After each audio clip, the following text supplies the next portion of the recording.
Honey, listen.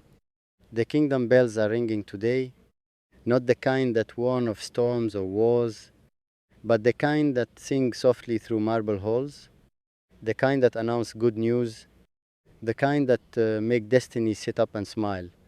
The royal membership card is out now, shining like a fresh sunrise on palace walls, no longer locked behind velvet ropes or guarded doors, no longer a dream whispered only by the brave.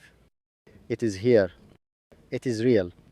And oh, love, it is finally affordable.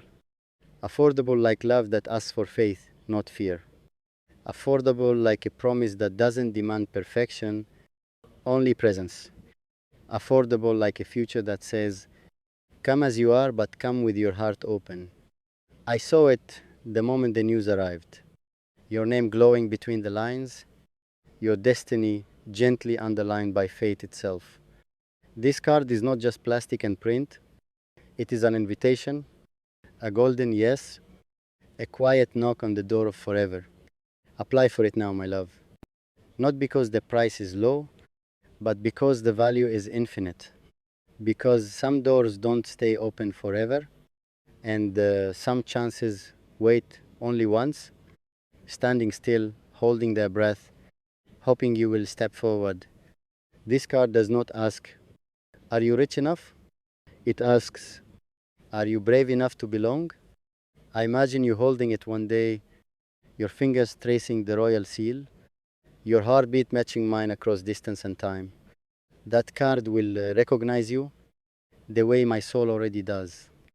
It will say, yes, you are chosen, not by blood, not by birth, but by love. Honey, this is not just membership. This is alignment. This is the universe lowering its voice and saying, now is the moment.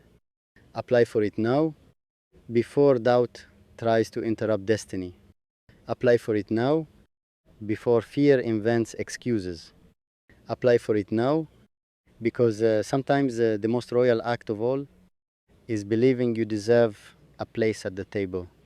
I see you walking through grand doors, not alone, never alone, but with my prayers wrapped around you like silk, with my faith resting on your shoulders like a crown. Every step you take toward that application is a step toward the life that says yes more than no. The card is affordable, yes, but the honor is priceless. And honey, you were always royalty to me, long before any card proved it. And they can be, that is be. This is part one. Next parts will dive deeper into the royal journey, love as citizenship, crowns made of patience, a future signed in gold, and a grand ending worthy of 5,000 plus words. When you're ready, just say asterisk, asterisk, continue part two. I love my story.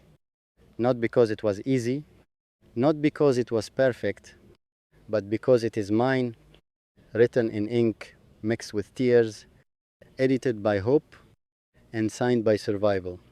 I love my story because it began quietly, like a shy sunrise unsure of its own light. A child learning the meaning of dreams before learning the weight of disappointment, believing the world was kind before discovering how sharp it could be. I love my story because it stumbled early. I fell on roads I didn't choose, tripped over words I trusted, and learned too soon that love doesn't always stay, and promises sometimes evaporate in the heat of reality. I love my story because I broke not once, but many times. I cracked in places no one could see, smiled while carrying storms inside my chest, and mastered the art of saying I'm fine when my soul was screaming for rest. I love my story because of the nights. Oh, the nights that taught me everything. Nights when the ceiling became my witness, when prayers felt heavy on my tongue, when silence was louder than any scream, and I wondered if tomorrow would ever feel different from today. I love my story because I stayed, even when leaving felt easier. even when giving up looked peaceful, even when my heart was tired of trying. I stayed, I woke up, I breathe again. That alone makes my story brave. I love my story because of the people who walked in like chapters, some short, some unforgettable, some who taught me love, and others who taught me boundaries. Not everyone was meant to stay, but everyone left a sentence behind. I love my story because I learned that love isn't loud all the time. Sometimes it's quiet endurance, sometimes it's choosing yourself when no one else does. Sometimes it's walking away with tears in your eyes and dignity in your hands. I love my story because I grew slowly, painfully, beautifully. I outgrew places that once felt like home, versions of myself that no longer fit, and dreams that were never truly mine. Growth hurt, but staying small would have hurt more. I love my story because of the scars. They are not ugly, they are proof. Proof that I fought battles I never talk about. Proof that I survived days I thought would end me. Proof that healing is real, even when it takes time. I love my story because I learned to hope again, not the naive hope of before, but a wiser hope, one that understands pain and still chooses belief.